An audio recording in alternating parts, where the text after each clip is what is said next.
কথা বলেন কিছুক্ষণ পরে নবী ডেকে এনে আল্লাহ নবী ঘেঁষে ঘেঁষে জানিয়ে দিয়ে ও বাবা আল্লাহ পাক তোমার উপর খুশি হয়ে গিয়েছে, আল্লাহ পাক রাজি হয়ে গিয়েছে।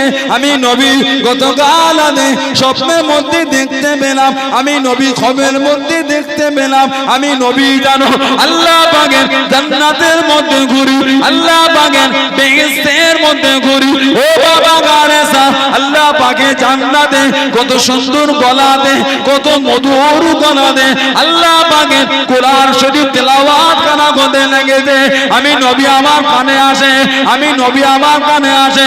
ও আমি নবী জিজ্ঞাসা করলাম আল্লাহ পাকে জান্নাতে এত সুন্দর তিলাওয়াত কার গলা? আমি নবী কার গলায় কোরআন শরীফ শুনি? ও বাবা গানেসা আমি নবী জানিয়ে দিয়া হলো ইয়া রাসূলুল্লাহ আমি মানলাম, ইয়া রাসূলুল্লাহ আমি মানলাম। আল্লাহ পাকের নবী এটা অন্য কারো গলা নয়, এটা অন্য কারো তিলাওয়াত নয়, এই গলাটা হলো আপনার সাহাবী হযরত খারিসা বিন নোমান আনসারী গলা। জনে মরুন সুবহান। এই গেল হযরত উসমান রাদিয়াল্লাহু তাআলা আনহুর সাথে 21 বছর, মাত্র 21 বছর বয়স।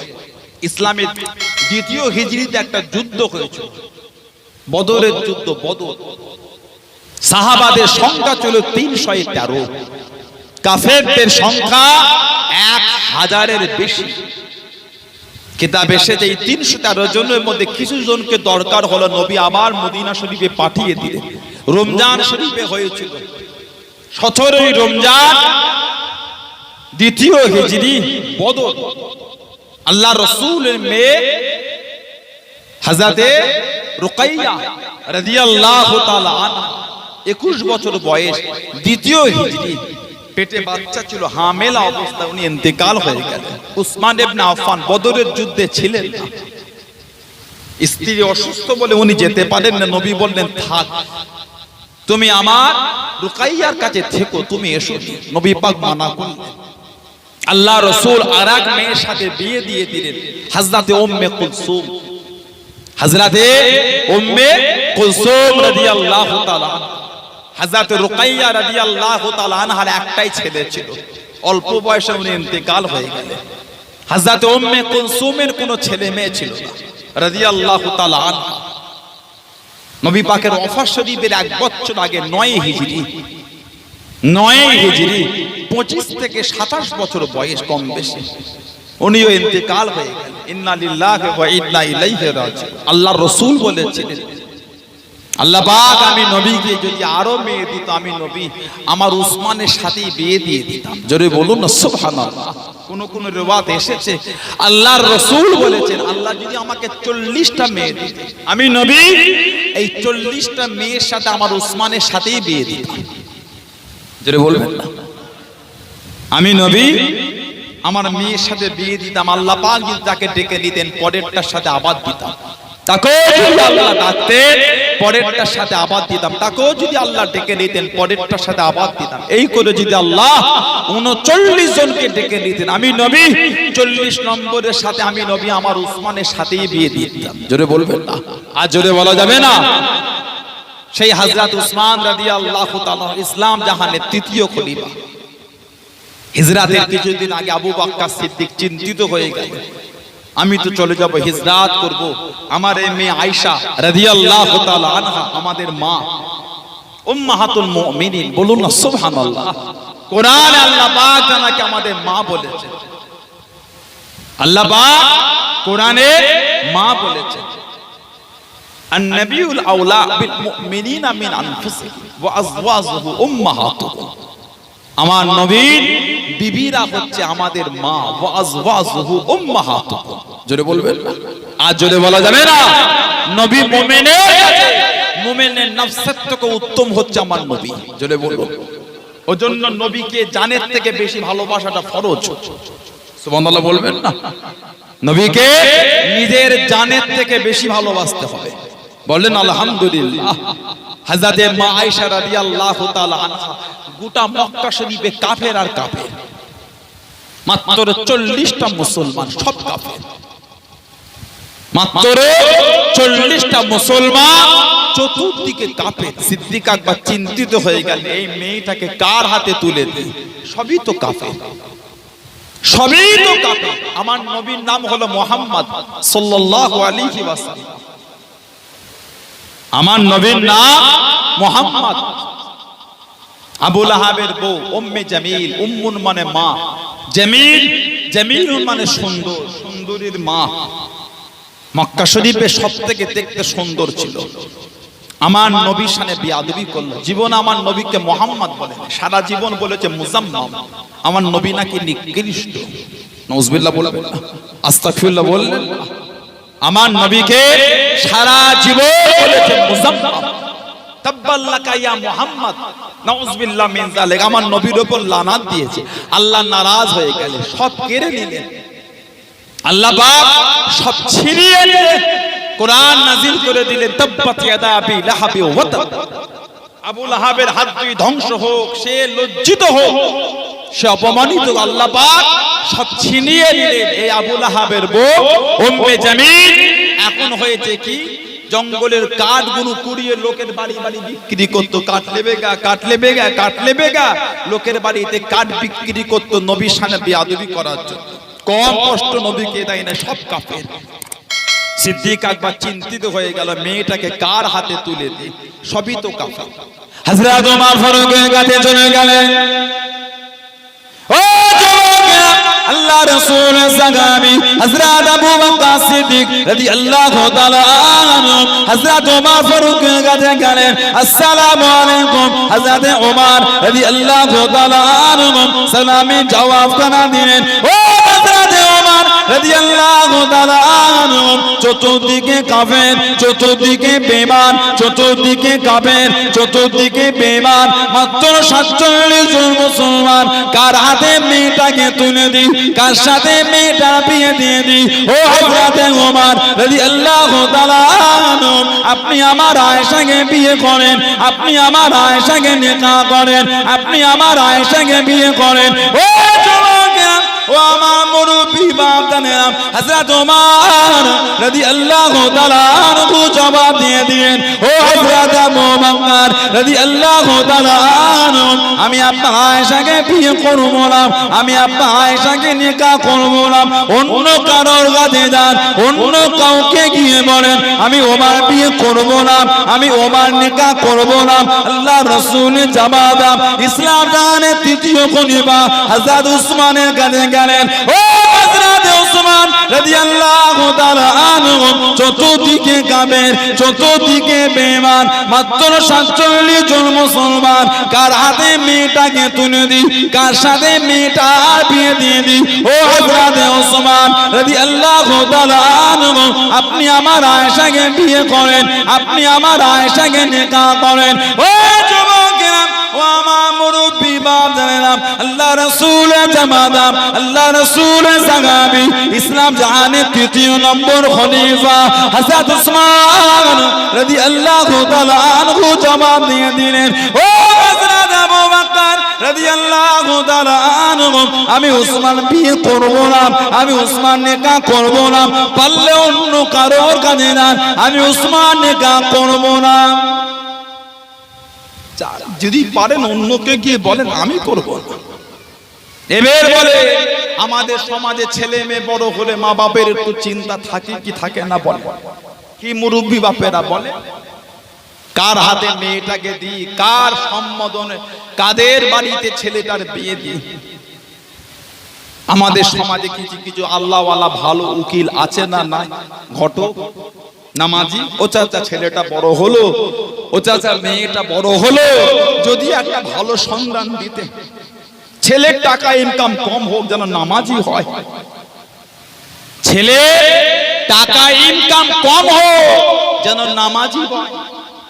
খোঁজা হয় তো এটা, এই খোঁজে চাকরিজীবী গো, কটা ছেলে? 5টা। ও ঘরে হবে না, একটা ছেলে নেই, জমি জায়গা বেশি বাসা থাকবে। ছেলে কি করে? ছেলে বলে চাকরি করে। নামাজি জিজ্ঞাসা হয় এটা, 100টার মধ্যে 30টা বাড়ি জিজ্ঞাসা করে ছেলের ইনকাম কত ওটা খবর হয়, ছেলে নামাজি কি নামাজি নয় ওটা খবর কম হয়। 70 বছরের জিন্দেগির জন্য তার মধ্যে তো 30 বছর ছেলের কেটেই গেল, রইল 40। এই 40টা বছর বাঁচবে কম বেশি আল্লাহ যদি হায়াত দেয়। এর জন্য খবর হচ্ছে ইনকাম কেমন, আবাদান আবাদা, যার কোনো শেষ নেই। আবাদান আবাদা, যার শেষ নেই, সেই জিন্দেগির খবর নেই না, 40 বছরের জিন্দেগির খবরটা আগে দেয়। ইনকাম কেমন, ইনকাম কি ব্যবসা করে, নামাজি হোক আর নাই হোক ও খবর কম। 100 জনের মধ্যে 30 জন নাই। লা হাওলা ওয়ালা কুওয়াতা ইল্লা বিল্লাহ। আল্লাহ পাক এই নোংরা চিন্তা থেকে সকলকে হেফাজত করে, বলুন আমিন। আগে খবর নাই ছেলে নামাজ,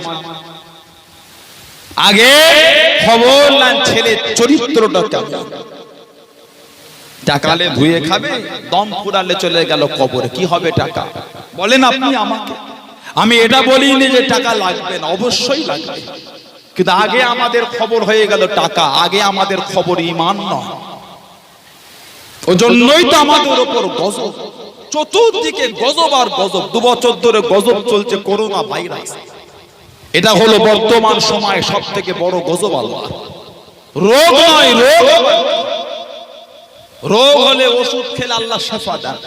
করোনার ওষুধ আছে, কথা বলে না, একটু রেসপন্স দেন। ভ্যাকসিনটা করোনার ওষুধ, পেপার খুলে দেখে 2 ডোজ নিয়েও মারা যাচ্ছে, তাহলে ওষুধ কি হলো?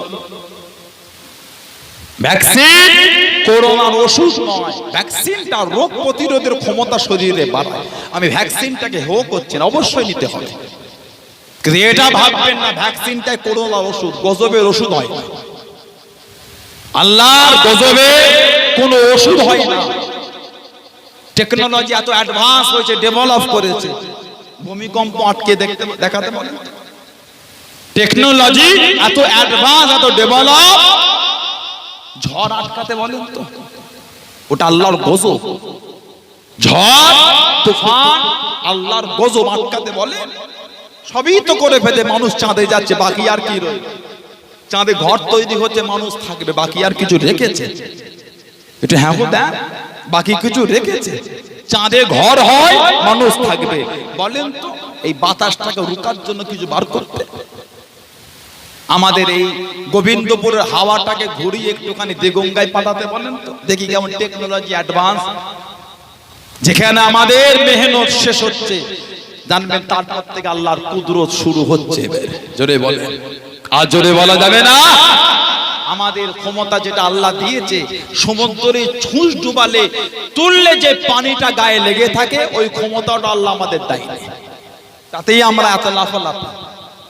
গজবের কোনো ওষুধ হয় না, চতুর্দিকে গজব আর গজব। আল্লাহ পাক কোরআন শরীফে বলেছেন, জাহারাল ফাসাদু ফিল বাররি ওয়াল বাহরি বিমা কাসাবাত আইদিকুন নাস। জলভাগে স্থলভাগে যা কিছু হয়, যা কিছু ঘটে, সবই আমাদের কর্মের ফল। এই যা হচ্ছে সব আমাদের কর্মের ফল। সমাজে আমাদের কিছু আল্লাহওয়ালা উকিল আছে, সমাজের বাপ মা বলে, চাচা একটা ভালো ছেলে খুঁজে দাও, চাচা একটা ভালো মেয়ে খুঁজে দাও, ভালো ভালো ফ্যামিলি পেলে সম্বোধন জুড়িয়ে দেয়, তোরা সুখী হ, আল্লাহ সুখ দিক। আবার আমাদের সমাজে কিছু কিছু 5000-এর ভিখারি আছে না নাই? কথা বলে না, ঘটক ঘটক বোঝে, 5000-এর ভিখারি, ছবিলে ঘরে পকেটে। এই ছেলেটা চাকরি করে, সরকারি চাকরি। এই ছেলেটার রাজাহাট চৌমাথায় কাপড়ের বিরাট ব্যবসা, দেখলে মাথা কাজ করবে না। 5 কান করিস নি, ভাঙবালি পড়বে।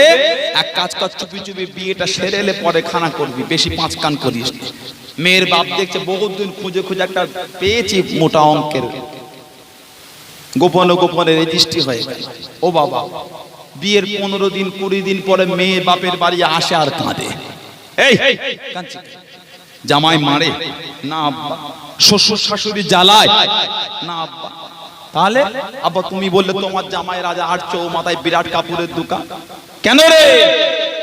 বলে আব্বা মাস গেলে 5000-এর চাকরি করে। কি হলো? ওই 5000-এর ভিখারি, ওই 5000-এর ভিখারি আমাদের সমাজে বিয়ে দেয়, বলে ছেলে চাকরি করে। বিয়ে 15 দিন 20 দিন 1 মাস পরে মেয়ে এসে কাঁদছে, জামাই মারে না শ্বশুর শাশুড়ি জ্বালায়, তাহলে বলে আব্বা তুমি বলে তোমার জামাই চাকরি করে, কেন করে না? ঘটক বলল।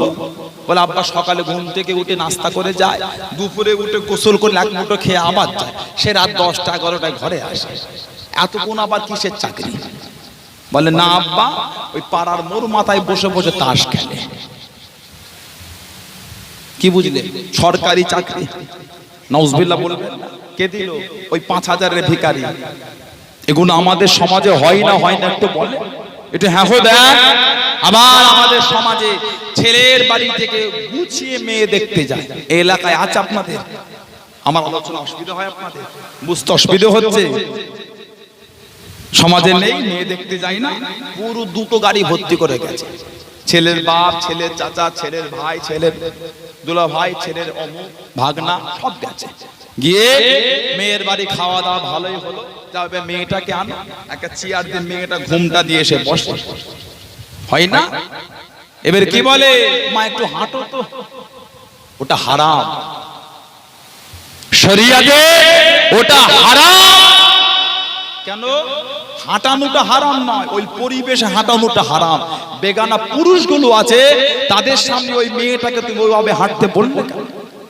মাথার ঘোমটাটা নামিয়ে দেয়, দেখবে মাথার চুলটা কত বড় চেক চলছে, শরিয়াতে ওটা হারাম। আপনার অধিকার নেই একটা পরের মেয়েটিকে আপনি সবার সামনে অপমান করবেন, এই অধিকার শরিয়াত আপনাকে দেয় না। যদি মেয়েটাকে হাঁটাতে হয়, মাথা চুলি রাখতে হয়, ওই মেয়েটাকে বাড়ির ভেতরে পাঠিয়ে দিয়ে মেয়ে মহালে দেখতে পাবে। গোটা গ্রামের পুরুষগুলো বসে আছে, ওই মেয়েটার মাথার ঘুমটা নামিয়ে চুল পরীক্ষা করতে, শরীয়তে ওটা হারাম, নাজায়েজ। লা হাওলা ওয়ালা কুওয়াতা ইল্লা। কথা কিছু বুঝতে পারছেন না? পাচ্ছেন? আমাদের সমাজে হয় না, ছেলের বাড়ির পক্ষ থেকে বলে মা একটু কোরআন শরীফ পড়ো তো, নামাজ পড়ো, নামাজ হয় না?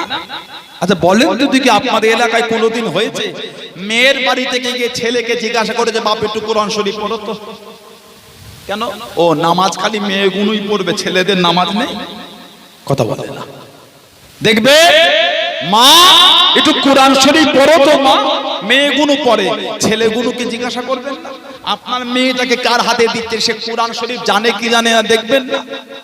আল্লাহ পাক আমাদের বাড়িতে শান্তি দান, আল্লাহ আমাদের সমাজে শান্তি দান, বলুন আমিন।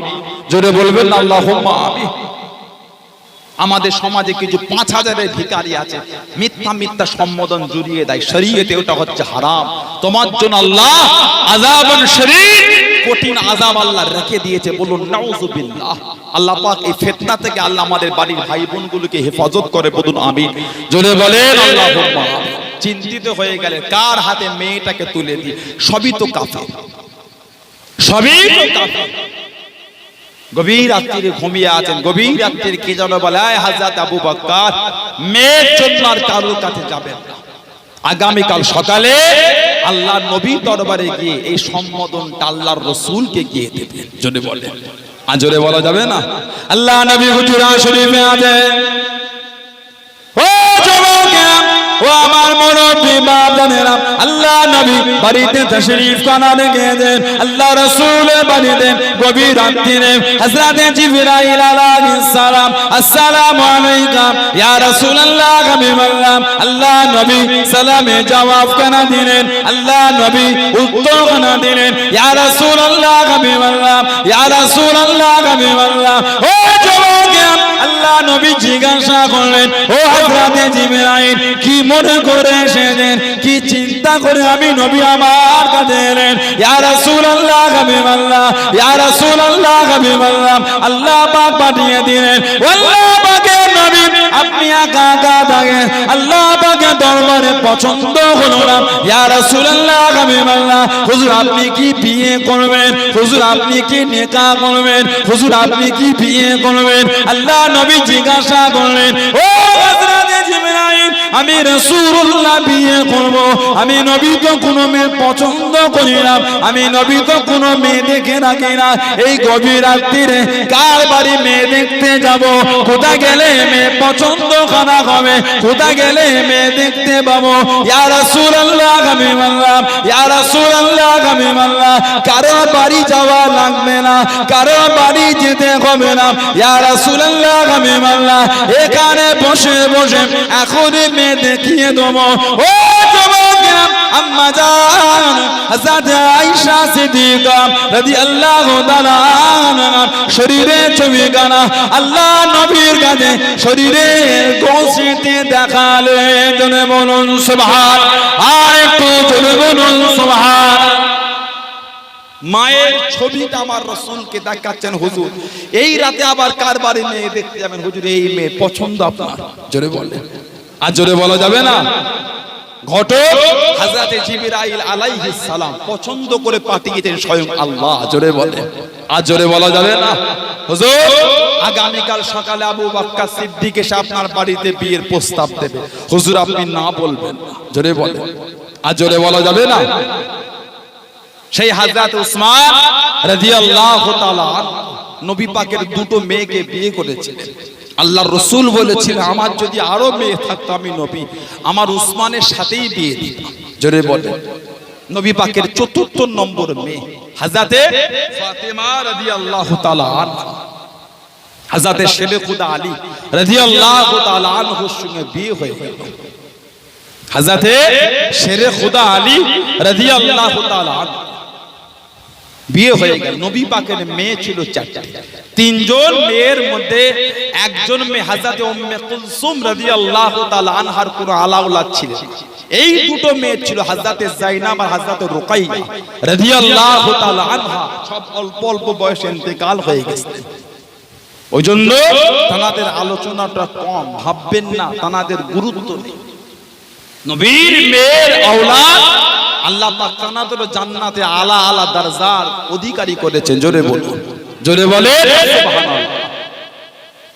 আমার ভাইয়েরা, বাপজানেরা, ছেলেরা, যুবকেরা, মুরব্বীরা, হযরতে ফাতেমা রাদিয়াল্লাহু তাআলা আনহাকে আল্লাহ পাক যেই আওলাদকে দীর্ঘদিন দুনিয়ায় রাখলেন, ইমামে হাসান ইমামে হুসাইন রাদিয়াল্লাহু তাআলা জানাদের শান, জানাদের মাকাম, জানাদের দরজা। আল্লাহর রাসূল বলেছেন, মান হাব্বাল হাসানাইন ফাকাত আহাব্বানি, যে আমার হাসান হুসাইনকে ভালোবাসলো সেজন্য আমি নবী আমাকে ভালোবাসলো। বলুন না সুবহানাল্লাহ। ওমান আহাব্বানি আহাব্বাহুল্লাহ, আর যে আমাকে ভালোবাসলো তার সাথে আমার আল্লাহর মহব্বত হয়ে গেল।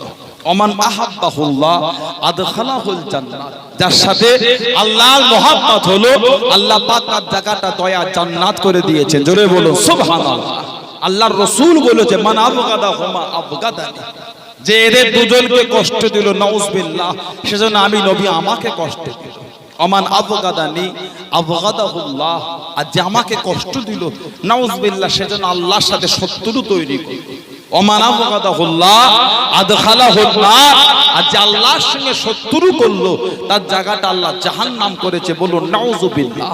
কোন ইমামে হাসান হুসাইন ভালোবাসায় মাহফিল দিলেন, জানাদের ইজ্জত আল্লাহ কত আলা করেছে। আল্লাহ রাসূল বলেছে তিরমিজি শরীফ আবু আবুল মানাকিব, আল হাসান ওয়াল হুসাইন সাইয়্যিদুশ শাবাব আহলিল জান্নাত, আল্লাহ আমার হাসান আর আমার হুসাইনকে আল্লাহ জান্নাতের যুবকদের সরদার করে দিয়েছেন। জোরে বলা যাবে না?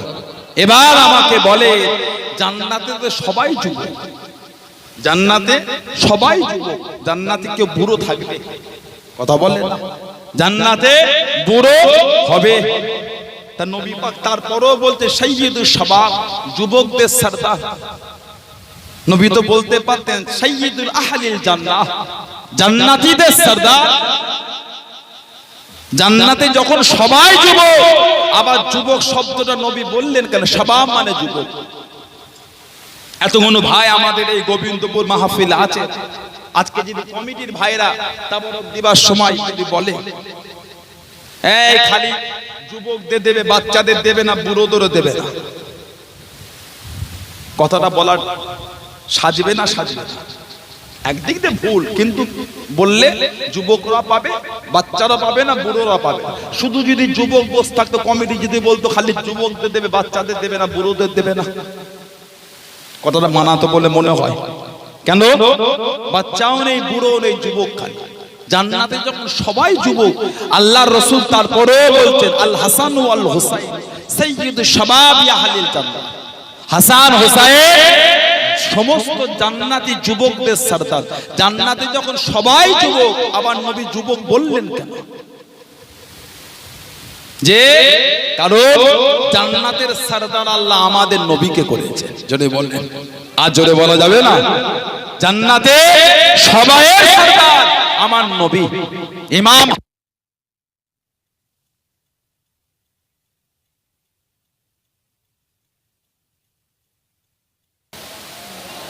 লা ইলাহা ইল্লাল্লাহু মুহাম্মাদুর রাসূলুল্লাহ। আল্লাহুম্মা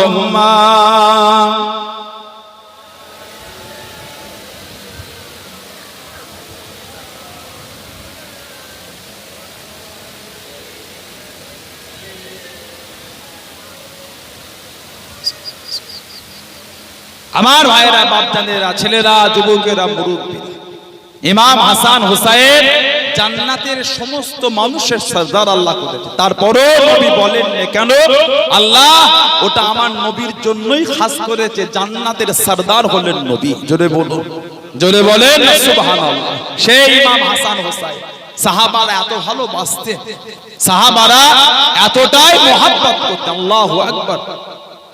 হাদিস শরীফে এসেছে সাল্লা আবু বকর রাদিয়াল্লাহু তাআলা আনহু আল আসর, আবু বকর সিদ্দিক রাদিয়াল্লাহু তাআলা আসরের নামাজ পড়লেন।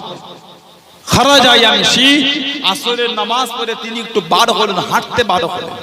ফারাওয়া হাসান ইয়ালআবু মা'আস সিবিয়ান, হযরত আবু বকর সিদ্দিক দেখেন ইমাম হাসান বাচ্চাদের সাথে খেলা করছে। ফাহামা আলা আতিকি, ফাহামালাহু আলা আতিকি, হযরত আবু বকর সিদ্দিক রাদিয়াল্লাহু তাআলা আনহু ইমামে হাসানকে নিজের কাঁধে তুলে দিলেন। জোরে বলুন, জোরে বলেন সুবহানাল্লাহ। হযরত আবু বকর সিদ্দিক বলে শাবীহুন বিন নবী লা শাবীহুন আলী, শাবীহুন বিন নবী, আয় হযরত হাসান আপনাকে আমার নবী পাকের মতন দেখতে। জোরে বলবেন না, লা শাবীহুন আলী, আপনি কিন্তু হযরত আলীর মতন দেখতে।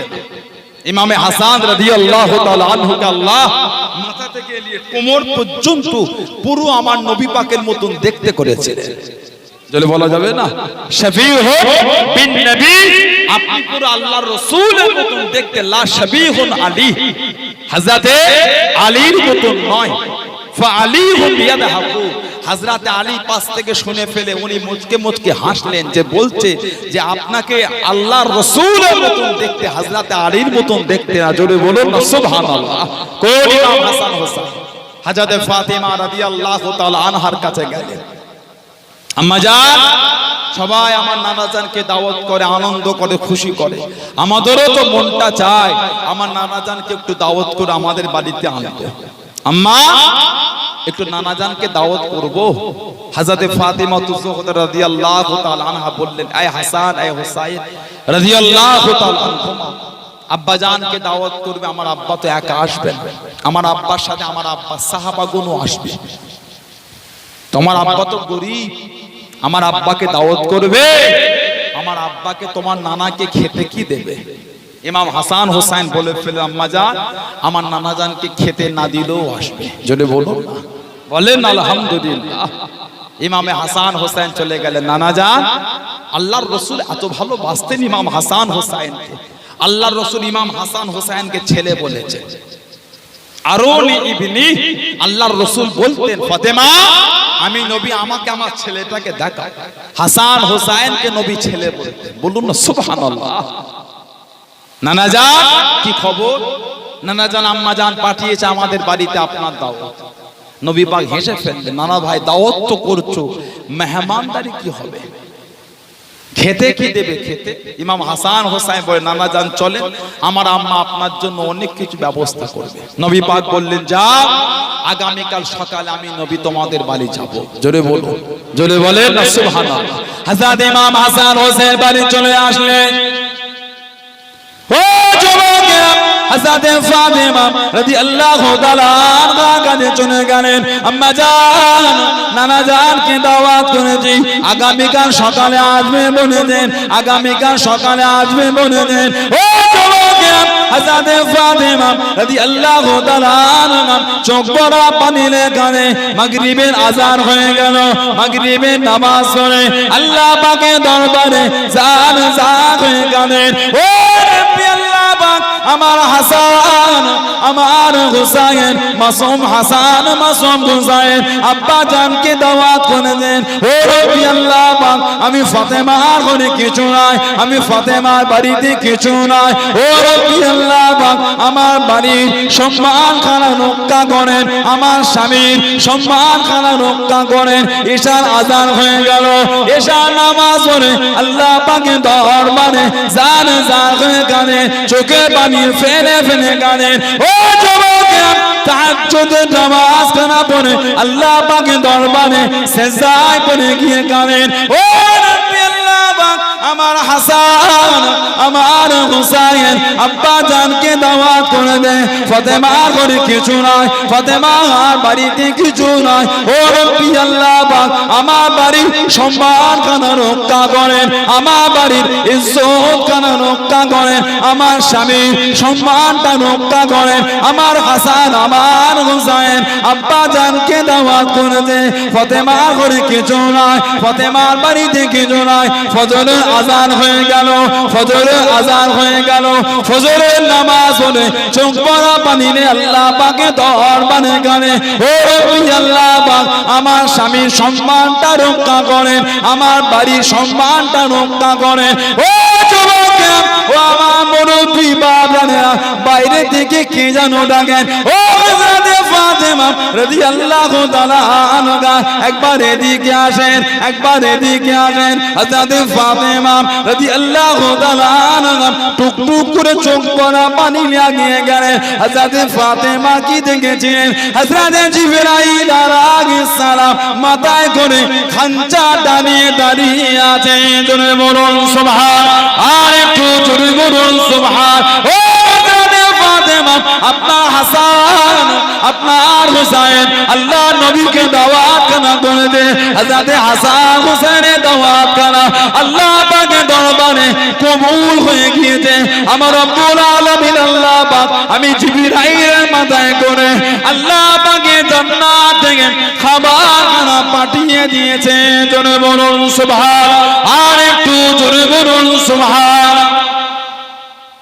সেই ইমাম হাসান হোসাইন আল্লাহর নবী এত মোহাব্বত করেছে, আল্লাহর রাসূল বলেছে, আল্লাহ নবী বলেছে, আমার হাসান হোসাইন।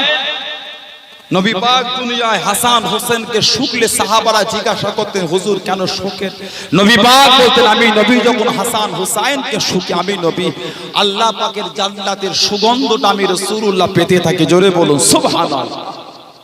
যে ইমাম হাসান হোসাইনকে নিয়ে হযরত ফাতেমা রাদিয়াল্লাহু তাআলা আনহা আমার নবী পাকের সামনে গিয়ে হাজির হয়ে গেলেন, ঝরঝর করে কাঁদছেন। হযরত যায়েনাব, হযরত যায়েনাব সৈয়দা সাকিনা রাদিয়াল্লাহু তাআলা আনহাকে নিয়ে নবী পাকের সামনে গেলেন, ঝরঝর করে কাঁদছেন। নবী জিজ্ঞাসা করলেন, কি খবর মা?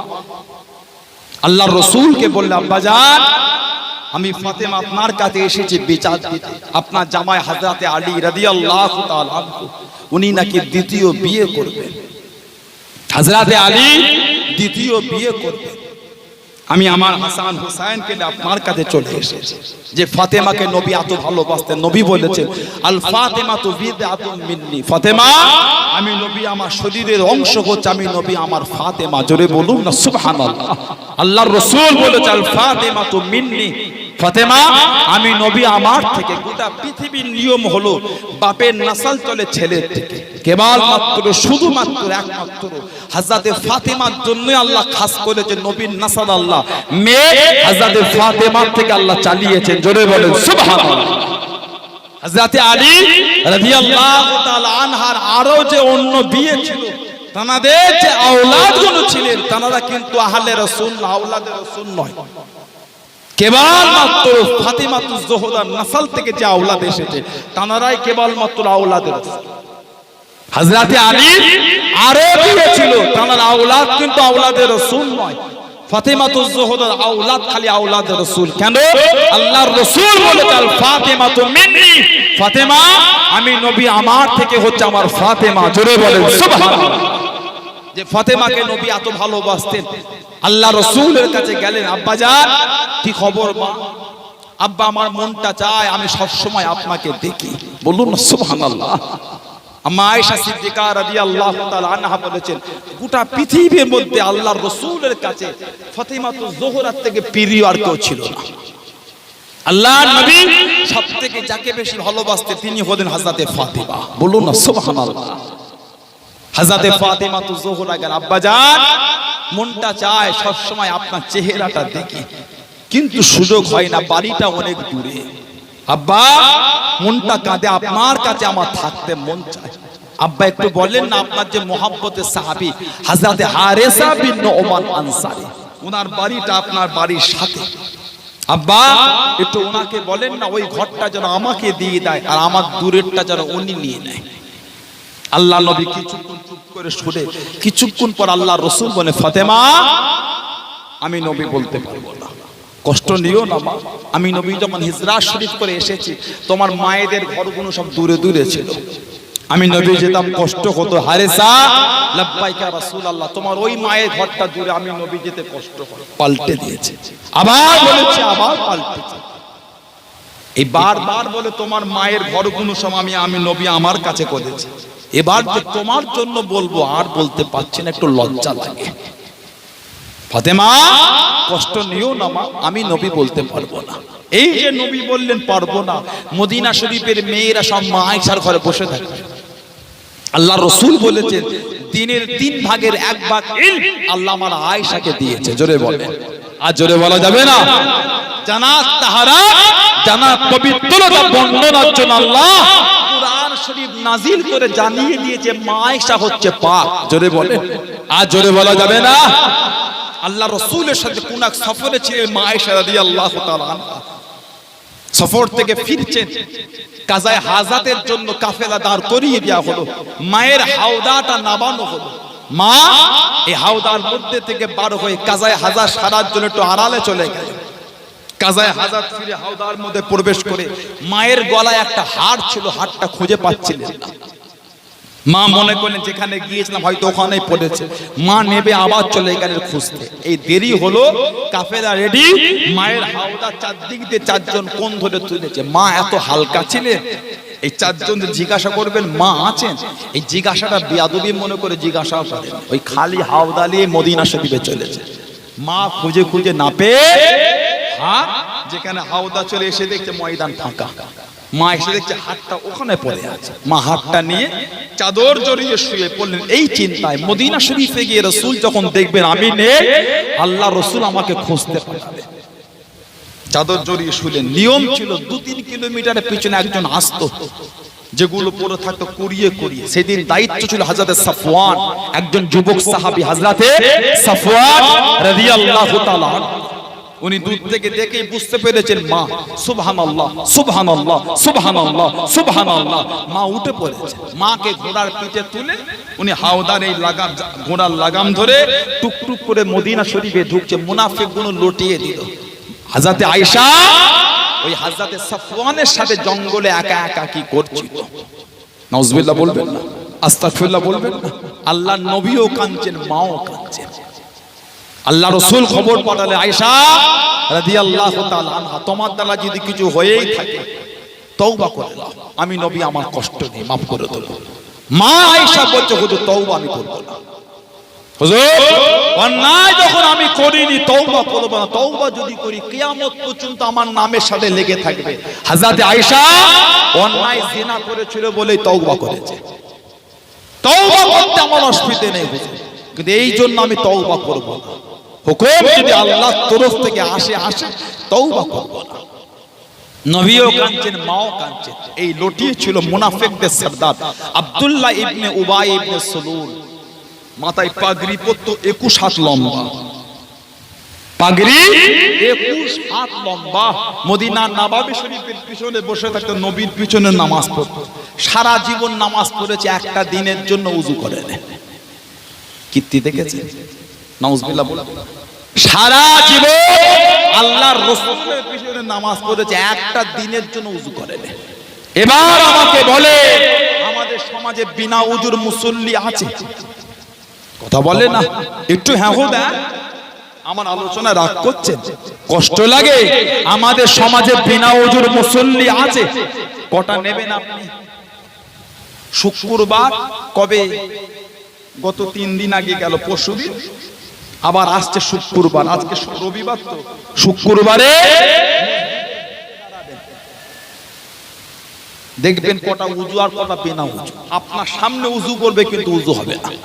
ফাগসিলু উযুহাকুম ওয়া আইদিয়াকুম ইলাল মারাফিক আমসাউ বিরুসাকুম ওয়া আরজুলাকুম ইলাল কাবাইন।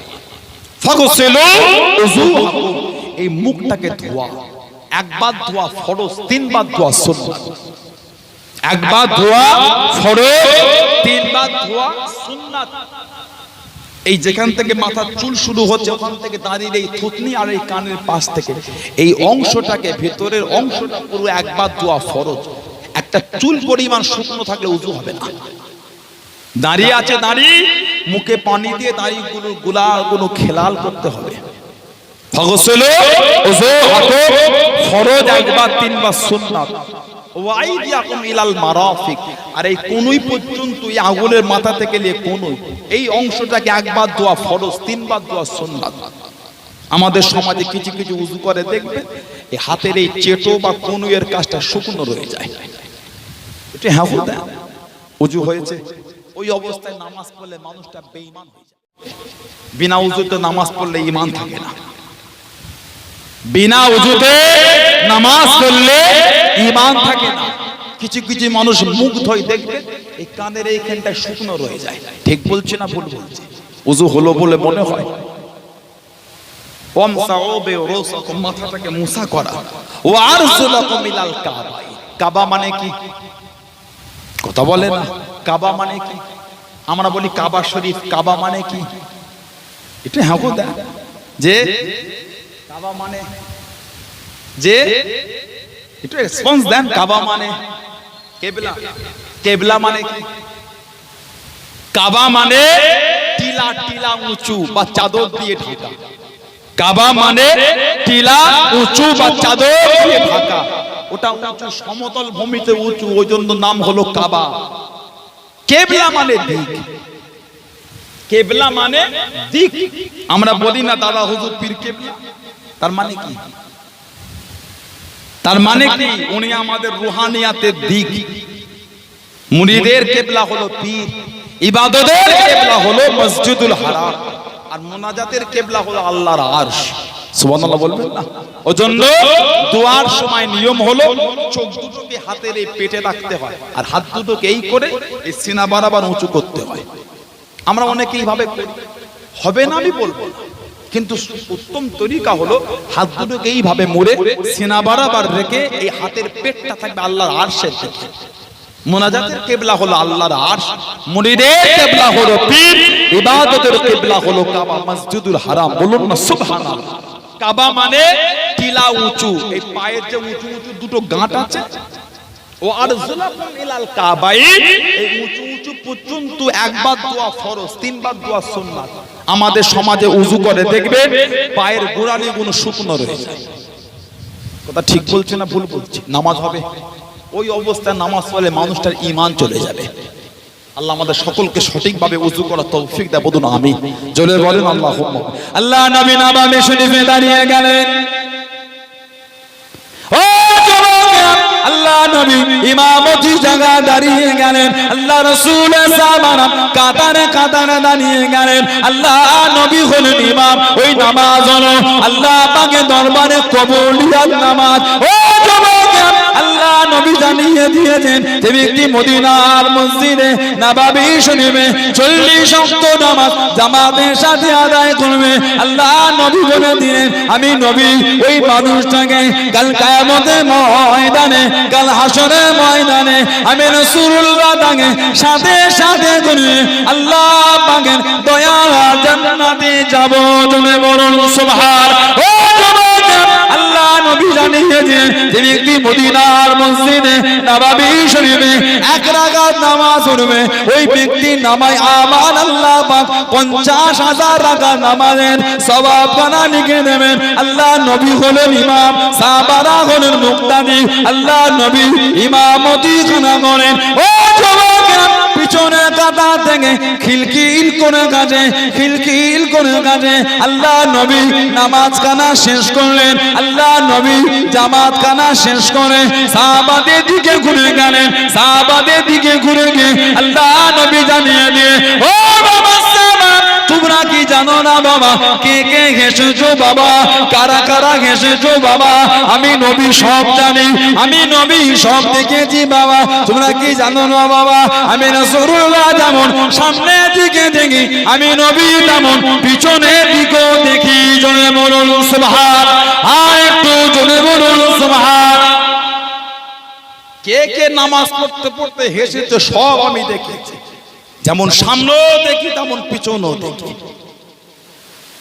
ওই বেঈমান জাহান্নামী আব্দুল্লাহ ইবনে উবাই ইবনে সুলুল, পিছনের কাতার থেকে ওর একটা গ্রুপ ছিল, খিলখিল করে হাসতো, নামাজে বিঘ্ন ঘটাতো। নাউজুবিল্লাহ বলবেন। এবার আমাকে বলে আমাদের সমাজে বর্তমান ওরকম কিছু আছে না? না, হাসে হাসে নামাজে, জুম্মার দিনে বেশি পাবেন।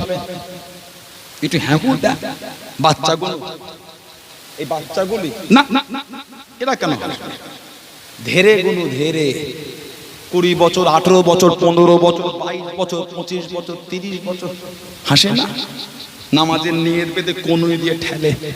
গোবিন্দপুরে হয় এটা, কথা বলে না, যুবকগুলো ঠেলে না, নামাজ পড়তে পড়তে নিজের টুপিটা খুলে অন্য মাথায় দেয়, অন্যটা খুলে নিজের মাথায় দেয়, হয় না এগুলো? বলুন নাউজুবিল্লাহ। আল্লাহর রাসূল বলেছে তোমরা যখন নামাজ পড়বে তোমরা মনে মনে করো তোমরা যেন আল্লাহকে দেখছো।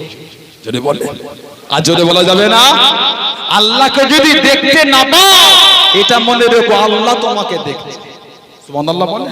আর জোরে বলবে, আল্লাহ পাক আমাকে দেখছে, আমি পড়ছি নামাজ, গোলামের বাচ্চা গোলাম মালিকের সামনে দাঁড়িয়ে আছে, হাসতে ভয় লাগে না, হাত ঠেলতে ভয় লাগে না, আল্লাহ দেখছে। সামান্য ক্লাসের টিচার ঘুরলে পরীক্ষা দিতে গিয়ে টুকলি করতে গেলে হাতটা চিপে রেখেছো, যদি আরে করে দেয়, যদি খাতা কেনে নেয়, সামান্য পরীক্ষা দিতে গিয়ে দুনিয়ায় টিচারের সামনে ভয় করে হাত চেপে রাখছেন, টুকলি করছেন না। আল্লাহ পাক দেখছে, যিনি মালিক, আমাদের কুল কায়নাতের মালিক যিনি, তানার সামনে দাঁড়িয়েছেন গোলামের বাচ্চা গোলাম, গোলামের বাচ্চা গোলাম, আপনি হাসলেন। আল্লাহ পাক আমার ওই ভাইগুলোকে সুবুদ্ধি দান, বলুন আল্লাহুম্মা আমিন, বলেন আল্লাহুম্মা আমিন। একটা যুবক হয়ে যদি আপনি হাসেন, আমার ঘরে এই ছোট ছোট ভাইগুলো কি শিখবে বল? একটা যুবক যদি আপনি হাসেন, এই ছোট ভাইগুলো আমার কি শিখবে বলে? এরাও তো হাসবে। একটা ধেরে হয়ে গেলেন আপনি, শিক্ষিত ছেলে, আপনি যদি একজনকে কনুই দিয়ে ঠেলেন, আমার ঘরে ছোট ছোট বাচ্চাগুলো কি শিখবে বলে? তারাও তো বড় হয়ে ঠেলবে। আল্লাহ পাক এই নোংরা থেকে আমাদের সমাজকে হেফাজত করে, বলুন আমিন, জোরে বলেন আল্লাহুম্মা আমিন। এই কাফের আব্দুল্লাহ ইবনে উবাই ইবনে সুলুল মা আয়েশার নামে জিনা তহমত দিয়েছিল, বলুন নাউজুবিল্লাহ। মা কাঁদে, নবীও কাঁদে।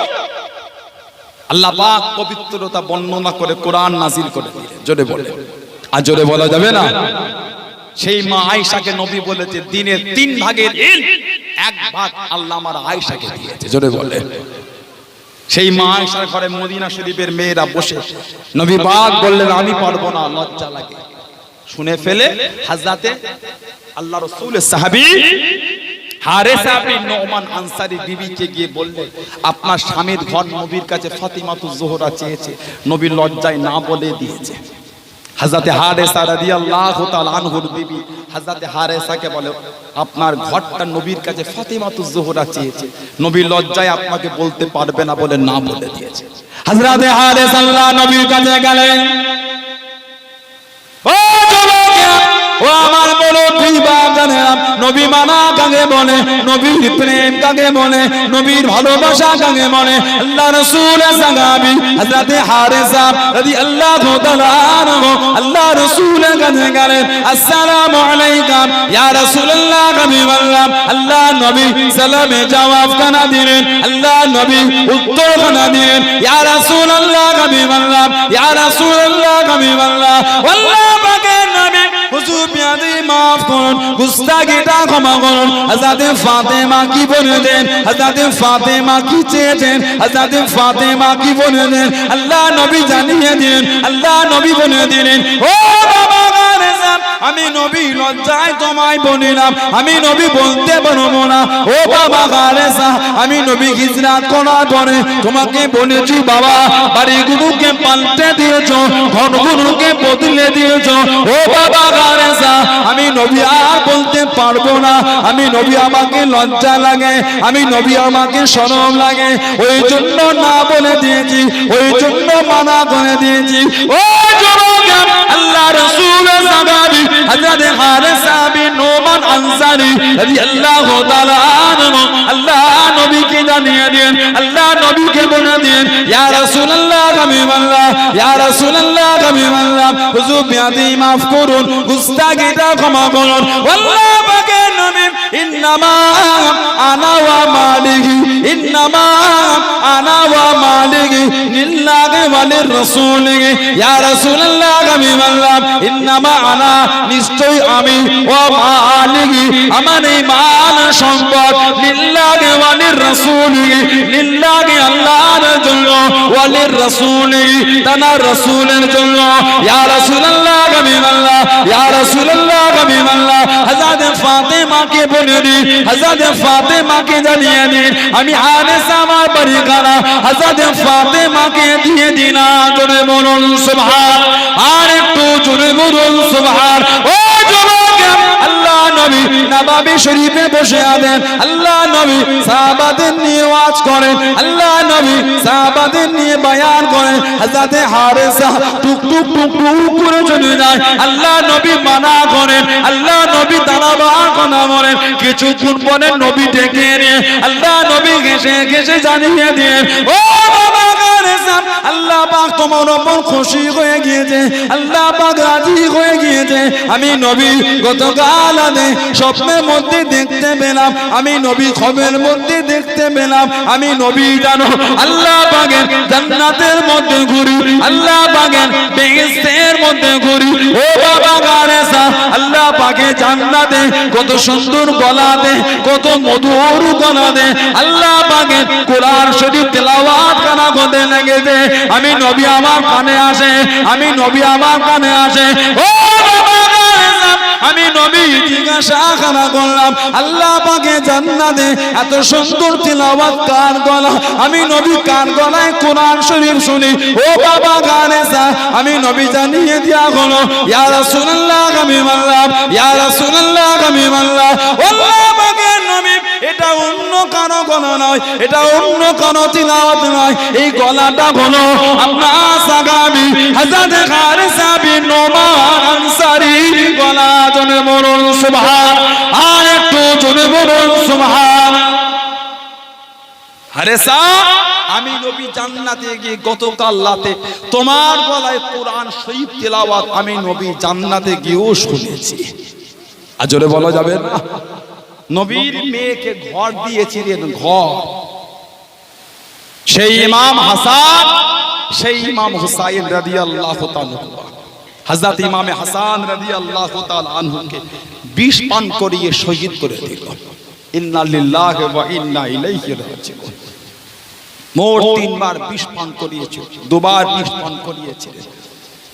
আল্লাহ রাসূল রওজা শরীফের সামনে গিয়ে দাঁড়িয়েছিলেন, ঝরঝর করে কাঁদছে, নানা জান আমি আপনার সেই হাসান, যে হাসানকে আপনি বুকে জড়িয়ে রাখতেন, নূরের ঠোঁট দিয়ে চুমা খেতেন।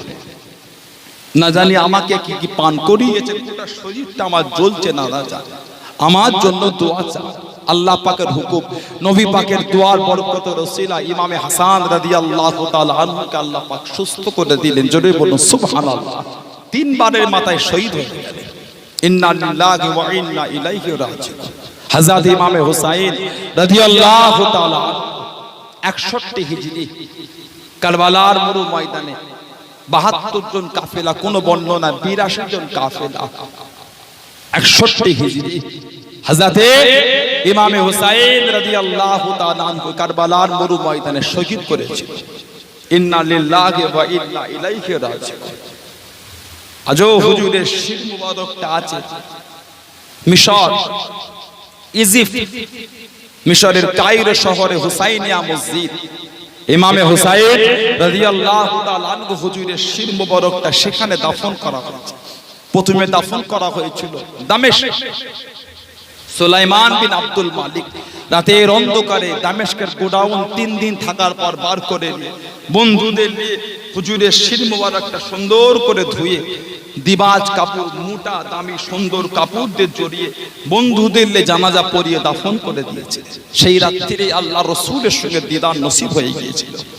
আল্লাহ রাসূল বলেছিলেন, সুলাইমান তুমি আমার নওয়াসার সাথে যে ব্যবহারটা করেছো, আমি রাসূলুল্লাহ তোমার উপর খুশি হয়ে গেছি। আমি রাসূলুল্লাহ তোমাকে কথা দিচ্ছি কিয়ামতে তোমাকে সাথে করে নিয়ে আমি নবী আল্লাহর জান্নাতে যাব। জোরে বলো সুবহানাল্লাহ, জোরে বলেন সুবহানাল্লাহ। ইমামে হুসাইন রাদিয়াল্লাহু তাআলা আনহু শির মুবারকটা যে পাথরে নিয়ে গিয়ে ইজিদের সামনে প্রথম রাখা হয়েছিল, কিতাব এসেছে হুজুরের শির মুবারকটা রাখা হলো। ওই পাথরটা আজও ইরাকের মিউজিয়ামে আজও আছে। মুহররম শরীফে যখন দিন আসে, 9 মুহররম 10 মুহররম আসে, ওই পাথরটা থেকে আজও কাঁচা রক্ত টপকে টপকে আজও পড়ে। যেই পাথরটা ইমামে হুসাইন রাদিয়াল্লাহু তাআলা শির মুবারকটা রাখা হয়েছে, কাঁচা রক্ত আজও পড়ে। সেই ইমামে হুসাইন রাদিয়াল্লাহু তাআলা আনহু জান্নাতের সরদার, আমাদের সরদার, আমাদের ইমাম মুহররম মাসে 10 তারিখ কারবালার মরু ময়দানে 61 হিজরিতে শহীদ করে দিল। আল্লাহ রাসূল যে ইমামে হুসাইনকে বলেছিলেন, নওয়াসা হকের উপর মজবুত থাকবেন, মিথ্যার কাছে মাথা নত করবেন। বলুন না সুবহানাল্লাহ, জোরে বলেন না সুবহানাল্লাহ। সেই ইমামে হুসাইনের ভালোবাসা এসেছে। আল্লাহ আমাদের সকলকে কবুল করে, আল্লাহ আমাদের হিফাজত করেন। আল্লাহ পাক আমাদের সকলকে আল্লাহ পাকের দয়া জান্নাতে আমাদের সরদার ইমাম হুসাইন রাদিয়াল্লাহু তাআলা আনহুর কদমে আল্লাহ জায়গা করে দেয়। সকলে বলেন আমিন, জোরে বলেন আল্লাহুম্মা আমিন। আল্লাহ আমাদের সকলকে বেশি বেশি ইবাদত করার তৌফিক দেয়। সকলে বলেন আমিন, জোরে বলেন আল্লাহুম্মা আমিন। একটু দরুদ শরীফ আল্লাহুম্মা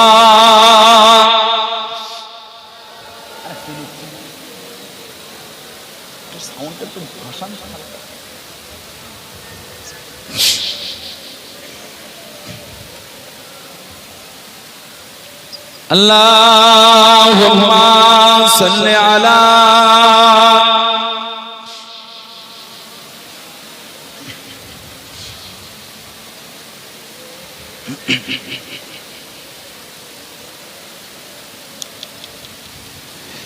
رقت عيناي شوقا ولتابت طرفة عشقا فأتيت إلى حبيبي فاحتايا قلبه رفقا سلني على محمد السلام عليك يا رسول الله السلام عليك يا حبيبي يا نبي الله السلام عليك يا رسول الله السلام عليك يا حبيبي يا نبي الله يا رسول الله اللهم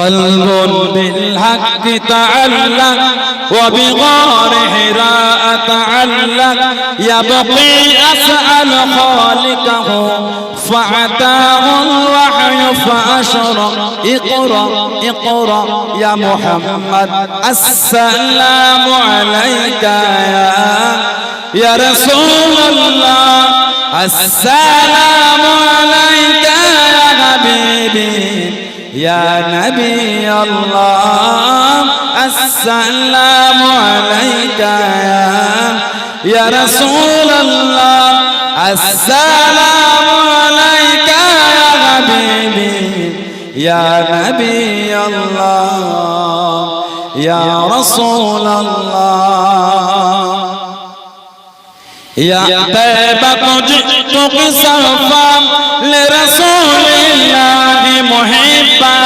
بالروضة سكنت روحي وجبال الهادي محمد يا طيبة جئتك صفا لرسول الله محبا بالروضة سكنت روحي وجبال الهادي محمد السلام عليك يا رسول الله السلام عليك يا حبيبي يا نبي الله السلام عليك يا رسول الله السلام عليك يا حبيبي يا نبي الله يا رسول الله اللهم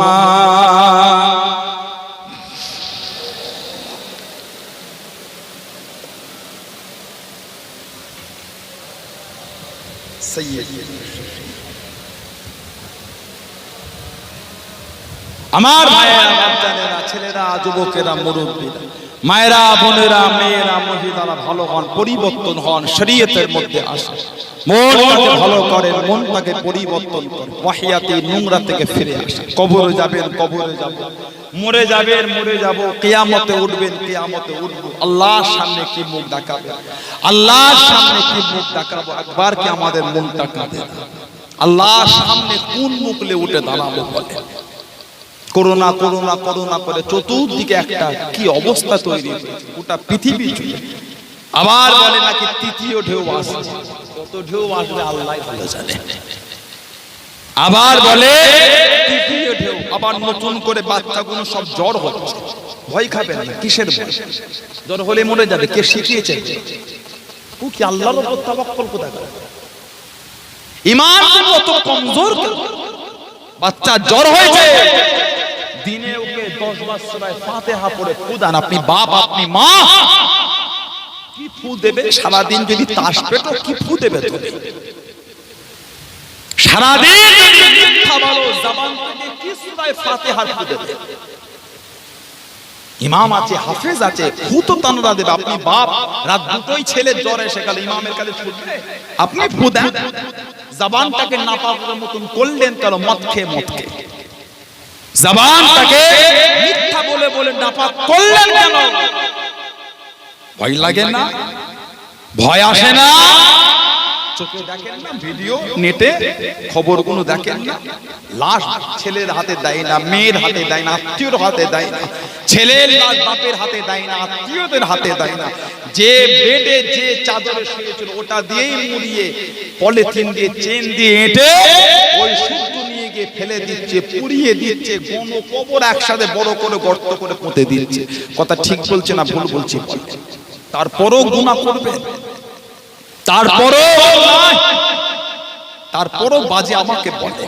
আমাদের সমাজ যেন খালি তাসের ঠেক শুরু হয়ে গেছে। নাউজুবিল্লাহ বলে, আস্তাগফিরুল্লাহ বলবে।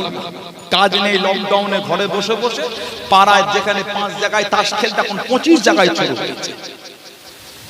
10 টাকা, 5 টাকা, 50 টাকা, 200 টাকা সব বাদ, কি বলে, বাজি ধরেছে, বাজি। নাউজুবিল্লাহ বলবেন না? আল্লাহর গজব নয়তো রহমত হবে বলে মনে হয় আপনাদের? রাগ করছেন আপনারা? ও যুবক, কোনো কষ্ট নিলেন? আমার সমাজ গত বছর লকডাউনে মসজিদটা একটু ভরেছিল, এবছর লকডাউনে ফাঁকা। সে একই ব্যাপার, কোনো ব্যাপার মাস্কটা পরে নিয়ে নাউজুবিল্লাহ বলে। গত বছর রাত 12টার সময় দেখি 25 জায়গা থেকে আজান দিয়ে বালা যাবে বালা। এবছর আজান দিয়া দূরের কথা টিভি সামনে থেকে ওঠে ওই করোনারে মাস্ক, ডাক্তার বলেছে মাস্ক পরলেই সব কিচ্ছু লাগবে না বাবা, ভয় খাইনি তো কিচ্ছু হবে না। নাউজুবিল্লাহ বলবেন না, আস্তাগফিরুল্লাহ বলবেন না। এত আমরা আল্লাহর গজবটাকে অনিয়া শুরু করেছি। হাজর করে বলে যায় ভালো নাজাত কিন্তু পাবো না। কে যে কদিনের হায়াত নিয়ে ঘুরছি কেউ জানে না। বলেন শরাব পান করে রাত 12টায় ঘরে ঢুকলেন, ওই অবস্থায় শুয়ে পড়লেন, তওবা নাই, কলেমা নাই, তাসবিহ নাই, জিকির নাই, ফাতিহা নাই, নামাজ নাই, কিচ্ছু নাই। বলেন তো দিকে ওই রাতটাই যদি মদ খোরটায় মরণ হয়ে যায়, জীবনের শেষ কাজটা হয়েছে মদ, জীবনের শেষ কাজটা হয়েছে মদ। বলেন গোসল দিয়েছে, সাদা কাফন পরিয়েছে, কর্পূর মাখিয়েছে, আতর মাখিয়েছে, কত কর্পূর মাখাবে, মুখ থেকে মদের গন্ধ বন্ধ হবে না। বলেন তো দেখি বুকে হাত রেখে আল্লাহকে সাক্ষী করে ওই কবরটা জান্নাতের টুকরা হবে বলে মনে হয়? একটু হ্যাঁ ভালো হয়। রাত 11টা 12টার সময় তাস খেললেন, জুয়া পিটলেন, 7টা খেললেন, ঘরে গেলেন, তওবা নাই, কলেমা নাই, তাসবিহ নাই, জিকির নাই, ফাতিহা নাই, কিচ্ছু নাই। জঙ্গলের মধ্যে গেলেন, ঘোড়া পিঠে করে শিকার করতে, হরিণ শিকার, কানেতে আওয়াজ আছে ইব্রাহিম যেই কাজে আপনি এসেছেন আল্লাহ ওই কাজের জন্য আপনাকে তৈরি করেন। ঘুরে দেখছে মানুষ, আবার আগিয়ে গেলেন, ইব্রাহিম যে কাজ আপনি করছেন ওর জন্য আল্লাহ বানাইলেন। ঘুরে ঘুরে দেখছে আল্লাহ পাক পশুদের জবান দিয়েছে, পশুগুলো ইব্রাহিম আদহামের সাথে কথা বলছে। জোরে বলে মনের মধ্যে ধাক্কা, শিকার করা বন্ধ করে দিয়ে বাড়িতে চলে গেলেন। রাত যায়, দিন আসে, মনের মধ্যে ওই চিন্তায় হয় দেশের রাজা, দেশের বাদশা যেই বিছানায় ঘুমান, বাড়ির কাজের লোকটা ঘর সাফ করতে গিয়ে বিছানা পরিষ্কার করে বলে প্রতিদিন সাফ করে আজকে বসে দেখি দিন বাদশার বিছানায় কেমন আরাম। ইব্রাহিম আদহামের বিছানায় বসেছে, এত নরম, বসার পরে একটু হয়েছে, শুয়ে দেখি দিন যেই শুয়েছে আরামদায়ক বিছানা, ঘুম এসে গেছে। মাঠে খাটা মানুষ, গরিব মানুষ, ভ্যান চালাওয়ালা মানুষ, বন্ধুর ঘর ধনী মানুষ, এসি রুমে ঢুকলে ঘাম অবস্থায় শরীরটা একটু আরাম আরাম হয়। ফ্রিজের এক গ্লাস পানি যখন আমরা গরিব মানুষ ধনী লোকের ঘর থেকে যখন ফ্রিজ থেকে রোজার সময় নিয়ে এসে বসি কাছে, ইফতার খুলেই যখন 2 গিলাস খাই জানটা ঠান্ডা হয়। কথা ঠিক না বল? গরিব মানুষ, কাজের লোক, বিছানায় শুয়েছে, আরাম, ঘুম এসে গেছে। বাদশা ইব্রাহিম আদহাম ঘরের মধ্যে ঢুকে দেখছে কাজের লোকটা বিছানায় শুয়ে আছে। মাথা ঠিক থাকবে বলে মনে হয়, তোরা তো সাহস, তুই আমার বিছানায় শুয়েছিস? বেত দিয়ে চাবুক প্রহার করছে, যত মারে কাজের মেয়েটা তত হাসে। এই তোকে এত মারছি, তোর লাগে না? হাসছিস? বলে লাগছে। হাসছিস? হাসলি? বলে আমি চিন্তা করছি আপনার এই বিছানাটার এত আরাম কেন? না সামান্য একটুখানি শুলে যদি আমাকে এত মার খেতে হয়, এই সামান্য আরামের জন্য আমি ভাবছি সারা জীবন আপনি এতেই শুয়েছেন। সামান্য একটুখানি শুলে যদি আমাকে এত মার খেতে হয়, আমি চিন্তা করছি সারা জীবন আপনি এতেই শুয়েছেন, তাহলে আল্লাহর দরবারে আপনার জন্য কত জমা আছে। ওহ, বলার সঙ্গে সঙ্গে ঝরঝর করে কেঁদে ফেললেন। রাজার পোশাকটা খুলে ফেললেন, রাজ পোশাক খুলে রেখে দিয়ে একটা জামা পরলেন ছিঁড়া ফাটা। আল্লাহর ভয়ে, আল্লাহর পাগল হয়ে রাস্তায় বার হয়ে গেলেন। জোরে বলুন। আর জোরে বলা যাবে না। শেষ জীবনটা মক্কা শরীফে থাকতেন, কাবা শরীফ। ফজরের নামাজ পড়ে মক্কা শরীফের জঙ্গলে গিয়ে কাঠগুলো কুড়িয়ে কুড়িয়ে বাজারে এসে দাঁড়িয়ে হাঁটতেন। কেউ আছো আমার হালাল মাল হালাল টাকায় কিনবে? সুবহানাল্লাহ বলবেন না? কেউ আছো আমার হালাল মাল হালাল টাকায় কিনবে? ওই কাঠগুলো বিক্রি করে যা টাকা হতো বাজার থেকে খাবার কিনে মক্কা শরীফের বাইরে চাতানে বসিয়ে, হুজুরের খাদেম ছিল, প্রতিদিনের টাকা প্রতিদিন মেহমানদারি করতেন। জোরে বলেন। মেহমানদারিটা করা হলো নবীদের সুন্নাত। জোরে বলুন। হযরতে নবী ইব্রাহিম আলাইহিস সালাম মেহমান ছাড়া খেতেন না। সুবহানাল্লাহ বলবেন না? 2-3 দিন মেহমান আসতো না, খাবার নেই, বসে থাকতেন। আল্লাহ পাক ফেরেশতাদের উনার বাড়ির মেহমান করে আল্লাহ পাঠিয়ে দিতেন। জোরে বলেন। আর জোরে বলা যাবে না? হযরতে নবী ইব্রাহিম আলাইহিস সালাম মেহমান ছাড়া খেতেন না। ফেরেশতারা ওনার বাড়িতে মেহমান হয়ে আসতেন আল্লাহর নবীকে খাওয়াবার জন্য। জোরে বলুন সুবহানাল্লাহ। বাদশা ইব্রাহিম আদহাম যিনি একবার বলেন আল্লাহ আপনার কাবা তওয়াফ করতে যাব, তবে এমন ভাবে যাব আজ পর্যন্ত কেউ যায়নি। কিতাব এসে যে বাড়ি থেকে 12 হয়ে কদম রাখলে দাঁড়িয়ে গিয়ে 2 রাকাত নফল পড়বে, ওই কদম তুলে আরেক কদম রাখলেন, আবার দাঁড়িয়ে 2 রাকাত নফল পড়বে, ওই কদম রেখে আরেক কদম ফেলে আবার দাঁড়িয়ে 2 রাকাত নফল। হুজুরের বাড়ি থেকে আল্লাহর কাবা শরীফ পর্যন্ত যেতে যে কটা কদম শরীফ ফেলেছে প্রত্যেক কদমে 2 রাকাত করে নফল নামাজ পড়েছে। হুজুরের বাড়ি থেকে আল্লাহর কাবা শরীফ পর্যন্ত যেতে 14টা বছর সময় নিয়েছে। জোরে বলে, আর জোরে বলা যাবে না? ইব্রাহিম আদহাম বালকান দেশের রাজা, আল্লাহ পাগল হয়ে গেল, আল্লাহ ইশকে পাগল, ছিঁড়া ফাটা পরে লোহার ছুঁচলে মাঝে মাঝে জামা সেলাই করতে, সমুদ্রের কিনারায় বসে সেলাই করে। সেই দেশের বাদশাটাকে, এই ইব্রাহিম আপনি বালকান দেশের রাজা না? হুজুর পিছন দিকে তাকিয়ে বলে, বাদশা ছিলাম, এখন আর নেই। জোরে বলে, হুজুরকে বলছে এই পাগল দরবেশের মধ্যে কি মজা। হুজুরের হাতে যে লোহার ছুঁচটা ছিল সমুদ্রে ফেলে দিয়ে বললেন, একটু খুঁজে দাও তো, এই ছুঁচটা খুঁজে দাও। সেই দেশের রাজা বলে, এটা পাগল, সমুদ্রে ছুঁচ ফেললে পাওয়া যায়, সামান্য পুকুরে ছুঁচ ফেললে পাবে, কথা বলে না, আর সমুদ্রে ফেললে পাবে। সমুদ্রের পানিটা স্থির নয়, চলমান, সব সময় প্রবাহিত হচ্ছে, খুঁজে দাও, পাগল পাওয়া যায়।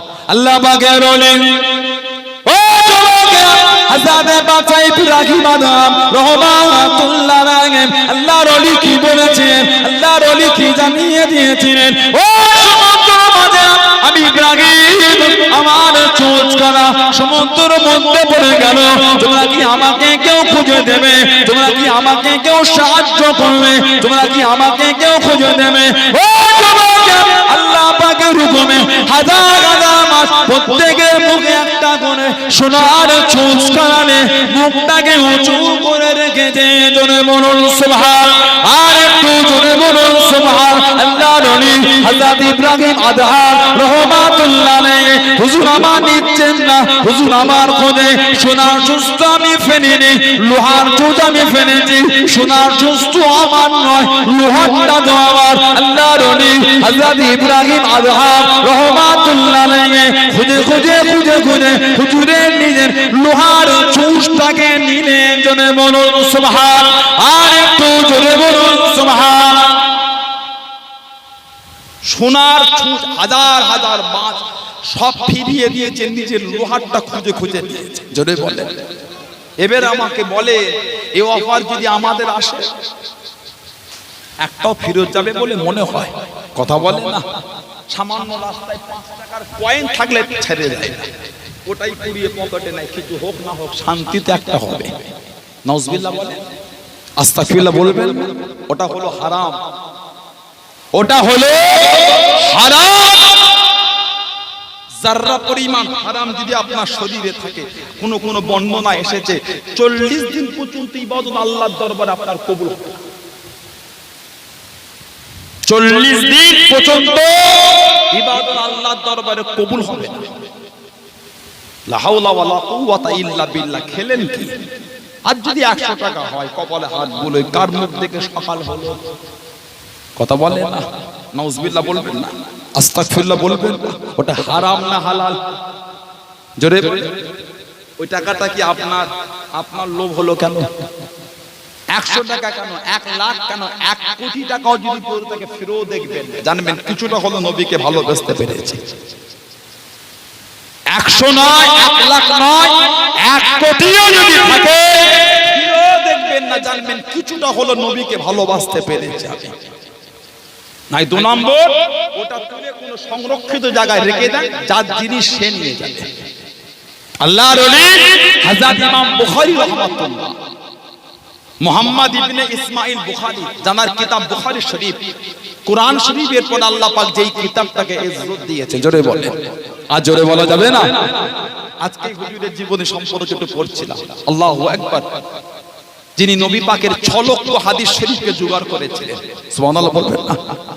6 লক্ষ, কোন কোন বর্ণনায় 7 লক্ষ নবীর হাদিস এক জায়গায় জড়ো করেছে। 3 লক্ষ হাদিসের খালি হাফেজ ছিলেন, সুবহানাল্লাহ বলবেন না? 3 লক্ষ হাদিস, 1 লক্ষ সহিহ, 2 লক্ষ গায়ের সহি, 3 লক্ষ হাদিস খালি মুখস্থ করেছে ইমাম বুখারী রাহমাতুল্লাহ। নবী পাকের 6 লক্ষ হাদিস শরীফকে এক জায়গায় জড়ো করেছে। জোরে বলবেন না? হুজুর প্রথম জীবনে অন্ধ ছিলেন, চোখে দেখতে পেতেন, মা কাঁদতেন, আল্লাহ আমার এই ছেলেকে ভালো করে দেন, আল্লাহ আপনার দ্বীনের রাস্তায় দিয়ে দেন। রাত্রিরে ঘুমাচ্ছে, ওনার আম্মা জান স্বপ্নে দেখলেন আল্লাহর নবী হযরত ইব্রাহিম আলাইহিস সালাম। জোরে বলেন, যা তোমার মুহাম্মদ ইবনে ইসমাঈলকে আমার আল্লাহ সুস্থ করে দিয়েছে। ইব্রাহিম আলাইহিস সালাম স্বপ্নে বলে গেলেন। ইমাম বুখারী হুজুরের মা উঠে গিয়ে দেখছে হযরত ইমাম বুখারী হুজুরের চোখ দুটোকে আমার আল্লাহ ভালো করে দিয়েছে। জোরে বলো সুবহানাল্লাহ।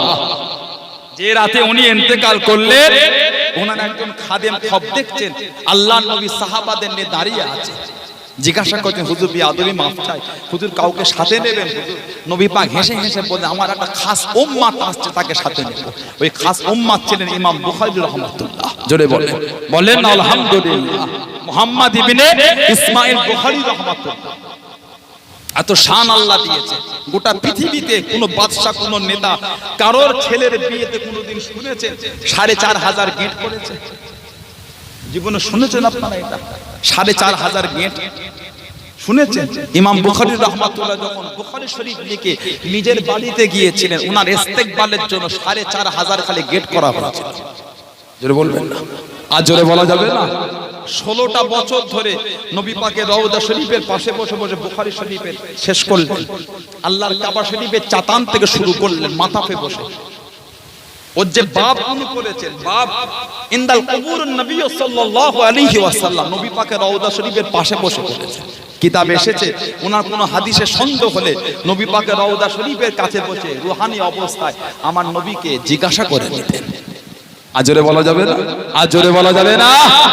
সফরে বার হলেন, সফর সংখ্যা টাকার সংখ্যালে মতনৈক্য। কোন কিতাবে 1000 আশরাফি, কোন কিতাবে 6 লক্ষ আশরাফি। হুজুর পানিতে জাহাজে উঠে ওটাকে সংরক্ষণ করে রাখলেন। জাহাজ ভর্তি, নৌকা ভর্তি মানুষ পানির উপর ভাসছে। একজন যুবক থেকে মনে নোংরা চিন্তা করে, যদি বার করতে পারি, যদি নিতে পারি। বলেন আমাদের এই গোবিন্দপুর এলাকা একজন যদি ছিঁড়া ফাটা জামা পরে 50,000 টাকা যদি নিয়ে এখান থেকে হেঁটে হেঁটে যায় সাদা পলিথিনে, সমাজের লোকগুলো কি বলা করবে? কিছু তো কমেন্ট করবে। কি বলবে?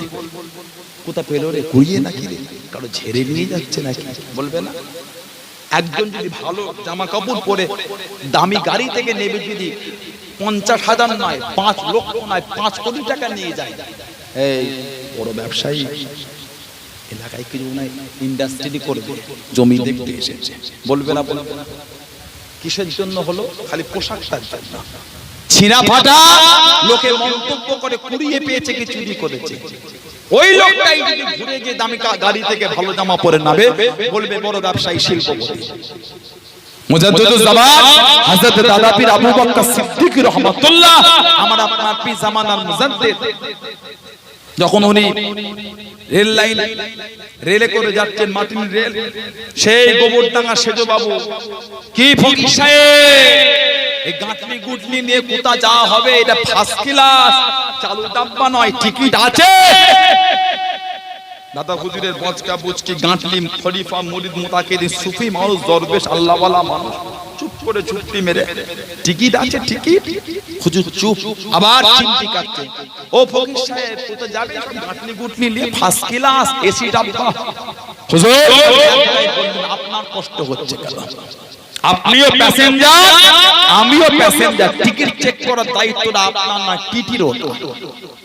ব্যাস প্রেস্টিজে লেগে যায় সবার সামনে, রিভলভারটা বার করে ঠাস ঠাস করে ফায়ার করছে, গুলি বার হচ্ছে, কিন্তু মুজাদ্দিদুজ জামান দাদা পীর কেবলাকে লাগছে না। জোরে বলুন, আর জোরে বলা যাবে না? দাদা হুজুরের চোখ দুটো লাল হয়ে গেল। তুমি একটা মানুষ, মানুষ হয়ে মানুষের সাথে এই ব্যবহারটা তুমি করতে পারলে। গলায় গামছা দিয়ে এসেছে, বাবা আমাকে মাফ করে দেন, আপনি এত বড় দেবতা আমি বুঝতে পারিনি। আবার মুজাদ্দিদুজ জামান মাফ করে দিলেন। কি দেখে অমন করলো? হুজুরের বচকা বুচকি। ইমাম বুখারী সুফি মানুষ, আল্লাহওয়ালা মানুষ, যুবক ছেলে চিন্তা করতে টাকাটা যদি হাতাতে পেরেছে, এই চিন্তালে চিল্লাচ্ছে আমার আশরাফি চুরি হলো, আশরাফি 1000 আশরাফি কি 6 লক্ষ আশরাফি, গোটা নৌকায় হয়ে হয়ে হয়েছে। এই মাঝি নৌকা ধারে নিয়ে যাবে না, খোঁজো। সব একটা একটা করে তালাশ করছে, সব খোঁজে। হযরত ইমাম বুখারীর কাছে গিয়েছে, যুবক ছেলে বলে ভালো করে খোঁজো। ইমাম বুখারীর গোটা শরীর খুঁজছে, হুজুরের কাছে টাকা পাচ্ছে না। জোরে বলে, আর জোরে বলা যাবে না। এবার গোটা নৌকার মানুষ তিরস্কার করছে, কষ্ট দিলি কই তোর টাকা। আল্লাহর ওলি নৌকা থেকে নেমে যাবেন। ও যুবকেরা, ও আমার মুরব্বি বাপদানেরা, আল্লাহ আল্লাহর রাসূলকে কারা মেনে দেন, আল্লাহকে কারা খুশি করে দেন, শরীয়তের বিধান কারা মেনে দেন, এমনি ইজ্জত তাদের আলা হলো না, সম্মান এমনি পেয়ে গেল না। আল্লাহ পাককে কারা খুশি করে দেন, নবীকে কারা মেনে দেন, নবীকে কারা ভালোবেসে দেন। ও যুবকেরা, আল্লাহর ওলি হযরত ইমাম বুখারী রাহমাতুল্লাহ আলাইহি নৌকা থেকে নেমে যাবেন। যুবক ছেলে কাছে গেলেন, আল্লাহ পাকের ওলি, আল্লাহ পাকের নেক বান্দা, হুজুর বেয়াদবি মাফ করুন, গুস্তাখিটা ক্ষমা করুন। ও হযরত ইমাম বুখারী রাহমাতুল্লাহ আলাইহি, আমি নিজের চোখে দেখেছি আপনার কাছে আশরাফি হুজুর আপনি কোথা লুকিয়ে দিলেন, হুজুর আপনি কোথা রেখে দিলেন, হুজুর আপনি কোথা ফেলে দিলেন। আপনার গোটা শরীর খানা খুঁজেছি, টাকাটা পাওয়া গেল না, আশরাফি পাওয়া গেল না, হুজুর আপনি কোথা লুকালেন। ও যুবক, ও আমার মুরব্বি বাপদানেরা, আল্লাহর ওলি হযরত ইমাম বুখারী রাহমাতুল্লাহ জবাব দিয়ে দিয়েছে, ও যুবক ছেলে, আমি মুহাম্মদ ইবনে ইসমাঈল আমার আশরাফি খানা পানির মধ্যে ফেলে দিয়েছি। হুজুর টাকাটা তো আপনার, আশরাফিটা তো আপনার, হুজুর আপনার কি কষ্ট হলো না, হুজুর আপনার কি দুঃখ হলো না, হুজুর আপনার কি কষ্ট হলো না, টাকাটা তো আপনার টাকা, টাকাটা তো আপনার টাকা। আল্লাহর ওলি জবাব দিয়ে দিয়ে হযরত ইমাম বুখারী রাহমাতুল্লাহ জবাব দিয়ে দিয়ে, ও বাবাকে আমি জানি, আমি জানি, আমি জানি টাকাটা আমার টাকা, আশরাফিটা আমার আশরাফি। ও বাবা ছেলে, আজকে দিনে যদি আমার কাছে পেতে বাবা, আমার কাছ থেকে পেতে বাবা, লোকে আমাকে চোর বলতো, লোকে আমাকে চোর বলতো, এই চোরের ইলজাম খারাপ কিয়ামত পর্যন্ত রয়ে যেত।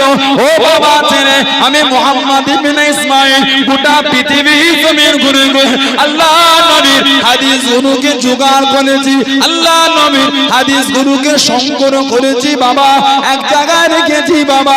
লোকে আমাকে চোর বলতো, লোকে আমাকে চোর বলতো, চোরের সংগ্রহ করা হাদিস নেওয়া যাবে না। ও বাবা ছেলে, আমার এই টাকার জন্য আল্লাহ নবীর হাদিস গুলো অপমান হয়ে যেত বাবা। তোমার কাছে এই 1000 আশরাফি দাম বেশি বাবা, 6 লক্ষ আশরাফি দাম বেশি বাবা। আমি মুহাম্মদ ইবনে ইসমাঈল আমার কাছে এই আশরাফি থেকে আল্লাহ নবীর হাদিস শরীফের ইজ্জত খানা বেশি। জনে বলুন সুবহান, আর একটু জোরে বলুন সুবহান। তুমি আশরাফি দেখেছো, আমি নবীর হাদিসের ইজ্জত দেখেছি। যদি পেতে কিয়ামত পর্যন্ত আমার নামের সাথে চোরের ইলজামটা লেগে থাকতো। আমি যে কষ্ট করে ঘুরে ঘুরে নবী পাকের হাদিস শরীফ গুলো এক জায়গায় জড়ো করলাম, ওগুলো আর কেউ মানবে না। কেন? চোরের সংগ্রহ করা হাদিস মানা যাবে না। আমার জন্য নবী পাকের হাদিস শরীফ গুলো অপমান হয়ে যাবে। টাকা আমার যাক, আমার কাছে নবীর হাদিসের ইজ্জতটা বেশি। জোরে বলেন, আর জোরে বলা যাবে না। আমাদের ঘরের ছেলে রাস্তায় 5 টাকার কয়েনটাও পেলে কুড়িয়ে পকেটে নেয়। কথা ঠিক বলছি না ভুল বলছি? ভালো হয়, ভালো হয়। একবার কি কবরের কথা মনে এলো? একবার কি মরণের কথা মনে এলো না? যেদিন আমার আপনার লাশটাকে সাদা কাফন পরিয়ে খাটিয়ায় করে নিয়ে গিয়ে কবরে রাখবে, বিসমিল্লাহ ফি সাবিলিল্লাহ ওয়া আলা মিল্লাতি রাসূলিল্লাহ, বা বিসমিল্লাহ ওয়া বিল্লাহ ফি সাবিলিল্লাহ ওয়া আলা মিল্লাতি রাসূলিল্লাহ। এই যে কবরের লাশ, 3 মুঠো করে মাটি, মিনহা খালাকনাকুম ওয়া ফিহা নুঈদুকুম ওয়া মিনহা নুখরিজুকুম তারাতান উখরা। মাটি দিতে হয় বিসমিল্লাহ বলে। এটা ওই মাটি দেওয়ার দোয়া নয়। মিনহা খালাকনাকুম, এটা মাটি দেওয়ার দোয়া নয়, এটা পড়া হয় কেন? যাতে আমাদের স্মরণ আসে। মিনহা খালাকনাকুম, এই দ্বারা আল্লাহ আমাদের তৈরি করেছে।